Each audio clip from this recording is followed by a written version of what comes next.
Salom hammaga. Hamyurtimiz Nursulton Ro'ziboyevni jangi aniq bo'ldi.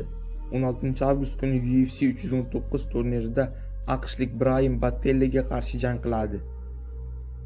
Brayan Battelli oxirgi marotaba 2024-yil dekabr oyida jang qilgan va 2019-yilda professional debyut qilgan. Hozirda 31 yoshda. Battelli shu kungacha 16 ta g'alaba va 2 ta mag'lubiyat qayd etgan. UFC'da ko'plab nokautli janglar o'tkazgan. Yaqin masofadan zarbalar beradi va kurashga o'tadi. Stoykada ham, partiyada ham jangni muddatidan oldin tugatishga harakat qiladi.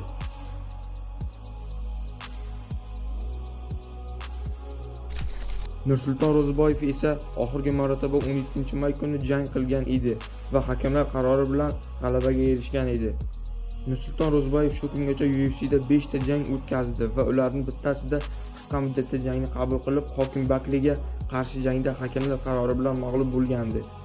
Nursulton Ro'ziboyev oxirgi jangida Bon Nikelga vizit tayinlagan edi.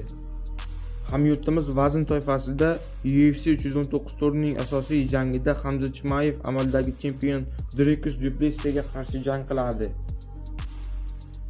Barcha janglarni va jonli efirni to'liq Telegram kanalimizda tomosha qilishingiz mumkin.